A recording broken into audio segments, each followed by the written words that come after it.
Hello, my name's Jill McGregor and I own and run the Jill McGregor Flower Arranging and Floristry and Balloon Artistry College.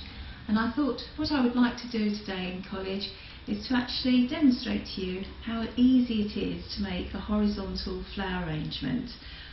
I thought I'd offer a few free lessons through my website which will explain and show how I actually teach and hopefully will inspire you.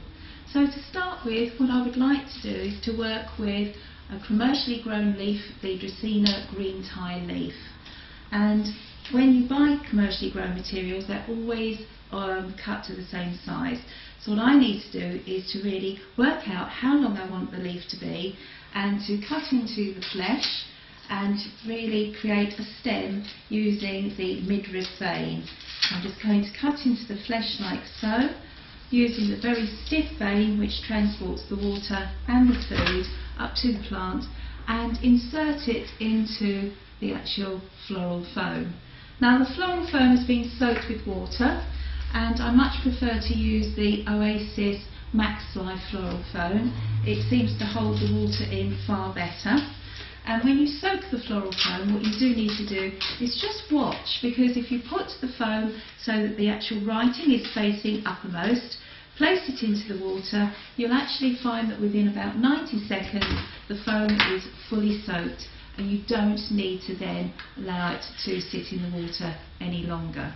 So the green tie leaves have been placed into the actual floral foam, and what I decided to use is one of these lovely areca palms. You can see that they're quite floppy, they have a lovely curved piece of movement.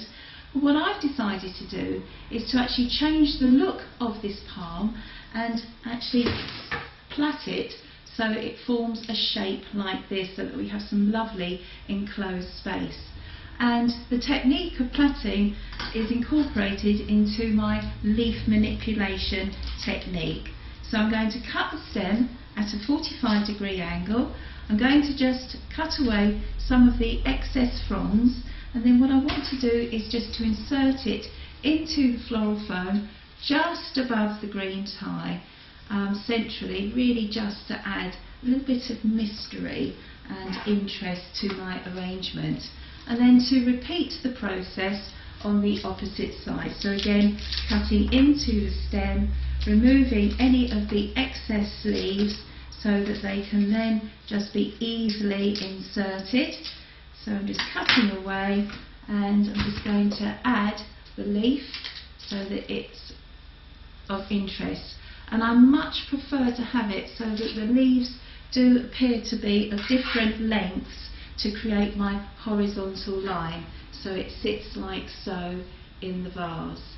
Now what I need to do is to hide the gap between the floral foam and the container, and I find that the Fatsia japonica leaf is a really useful leaf. It has a lovely palmate look to the leaf. It's nice and shiny, especially if you put leaf shine on it. And what I'm going to do is just to cut the end of the stem and very, very simply insert it into the floral foam, so you can see that it's quickly hiding the gap between the container. And really just to add a little bit of interest and to lead the eye through the design, I'm actually going to add just a few more Fatsia leaves so that they appear nice and interesting and again hide the gap. So I'm still working on the sides of the floral foam just to actually then position my materials. So my 5 Fatsia leaves are now sitting in the foam so that they look interesting, like so. I do need to hide the gap at the back, and so what I'm going to do is just to work with a little bit of the compressors, really just to hide the mechanics, so that if the design is positioned near a mirror, etc., then obviously you're not going to see that on slightly floral foam. So I only need to have small quantities, which I'm just going to place low down, really just to hide that little bit of floral foam that's sitting right at the back there. So having completed that, I feel that there is a space between the Fatsias and the plaited areca palms, and I think what I'm going to use is another commercially grown but easy to grow in your own homes, an aspidistra leaf. Now again, you can see it's rather floppy, so really what I need to do is to do some little bit of leaf manipulation just to make it look a little bit more interesting. So I'm going to take the tip of the leaf and I'm going to roll it so that it starts to curve inwards, making sure that the main vein is always central. And I'm going to take a little piece of wire which I have bent into a hairpin shape, and what I do is I insert it diagonally into the leaf either side of the main vein, and inside I'm actually folding over the wire to hold it in place, so I have what I call an enclosed space within it. That makes it so it's easier to arrange and adds just a little bit of interest to the design. So in true Blue Peter style, I have a few I've made earlier, and what I'm going to do is to use the slightly thinner leaves towards the outside and then work with the slightly larger leaves just going towards the centre. And again, I'm going to have to cut into the flesh and just use that midrib vein as if it's a stalk. So I'm just going to cut that down and then place it into the floral foam to where I would like it to be positioned. So we're just having the two rolls just sitting there like so. So it adds a little bit of interest. I now need to place the material so it goes diagonally opposite. So again, I'm going to use the smaller of the leaves towards the outside and then use the slightly larger leaves towards the centre of the design. So I'm just going to place that like so, but to try to get it to be a little bit more visual, it's slightly more raised. Again, with one of the larger leaves that has been rolled, I'm then going to cut it down, create the stem, and then place that into the design so it sits quite nicely. And the little technique that I'm actually creating is called terracing, where you have some like materials which are then zigzagging slightly from side to side up into the design, so that the back is slightly up further than the front. I just want to add a little bit more interest, and one of my other most favourite foliages is the Rapis palm, and I love the actual way that the fronds actually fan outwards. Now it is rather large at that size, but what we can actually do is to make it smaller.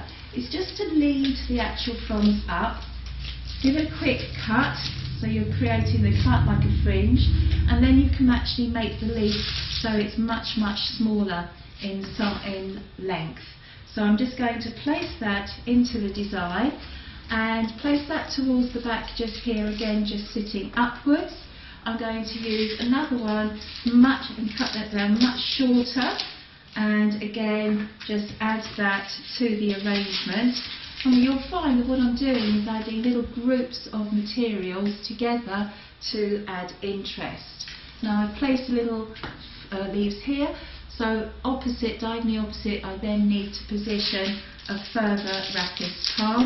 So again, I'm just going to cut it down, cut the actual end of the stem at a 45-degree angle, and then just place it into the floral foam so it adds interest.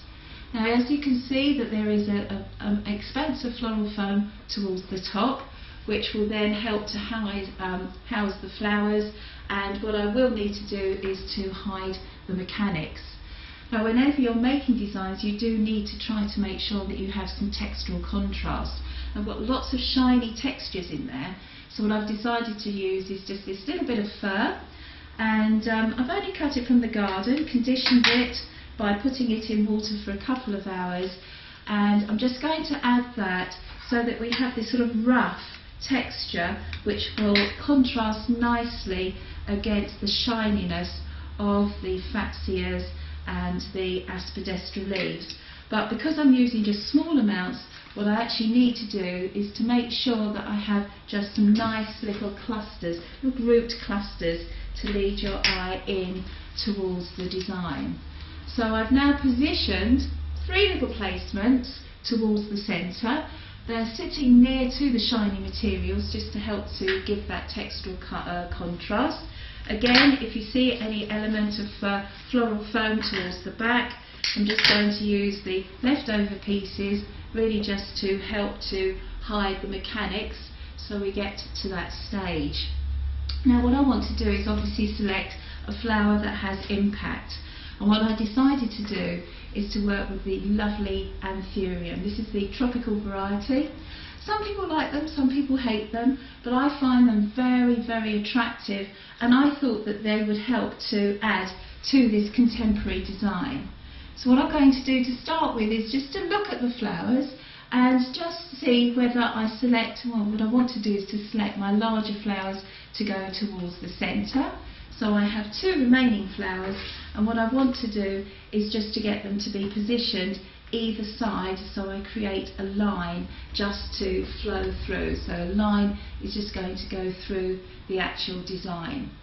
So first of all, what I need to do is to select one of the flowers and just judge and see exactly how long I would like this flower to be. I'm going to add on an additional inch, and then I'm just going to insert him into the design like so. So that's my first placement. Notice that I'm allowing quite a lot of the foliage to be extended further than the actual flower so that they actually help to frame it. I'm then going to work with my second flower, and what I need to do again is to judge how long it wants to be. So I'm looking where the edge of the foam is, add a generous inch into the foam, and then just place the flower like so, so that he sits quite nicely and has the space around it so that you can really see that flower for all its beauty. I then need to select my focal flower, which is going to be my largest flower. I don't want the design to be too high because this is a horizontal, and so what I want to do is just to add that flower so he doesn't compete with the other foliage that I've used. Otherwise really I needn't have put that particular types of foliage in. So the central flower is sitting there, and then with my 2 remaining flowers I'm then just going to actually add them so that they sit either side of the focal flower, just to add additional interest. So I'm just going to place one little flower in here, and I've hidden my mechanics so well I can't see the floral foam, so he's going to sit there like so, and my 5th and last flower is then going to sit on the opposite side. And then you'll be able to see that you sort of created not a straight line but an interesting line of materials so that it flows through. Now just to finish off, what I've decided to use is a few cordyline leaves, which are houseplant leaves. You can buy them commercially already cut, or just cut them off your plant, then condition them by putting the stems into water for a couple of hours just so that they achieve a nice lot of water into the leaf blade. I could use the leaf like so, but what I want to do is add a little bit of interest and make it into a loop. So what I'm going to do is just insert the stem into the floral foam, take one of my little hairpin wires and then just bend the leaf back, place the tip of the leaf so it sits onto the floral foam, and pin either side of the midrib vein. And so really this is just to help to add a little bit of more interest down low, so it's recessed material which will again help to hide the mechanics and give just that extra little bit of interest, so that when the eye is led into the design by following that line of anthuriums, we've then got something of interest to look at right towards the centre. So when I'm inserting the wires, I'm trying to make sure that the wire sits flush against the actual floral foam itself, and we then have that little bit of recession. Now I just feel that there needs to be one more leaf, so again I'm just going to insert this in at an acute diagonal angle, take my final piece of wire, curve the leaf, and then just pin it against the floral foam. And you can see how quickly and easily it is to make an attractive horizontal arrangement. Right, now I've shown you how to make a horizontal design. It's now your turn. So why not select a container that will suit your home, buy some flowers that will suit your home or your particular choices, find some foliages and have a play, because flower arranging is actually lots and lots of fun. So this is just an example of my teaching. When I run my classes, I'm very precise in how I create the designs and explain the techniques. And each month I will be producing on my website a how to do lesson. Could be floristry, could be flower arranging, could be balloon artistry. So why don't you join me and come and visit my website next month, or perhaps even come and have a lesson with me, and you'll see the range of different courses that I run, obviously throughout the website information. Thank you very much for watching. Goodbye.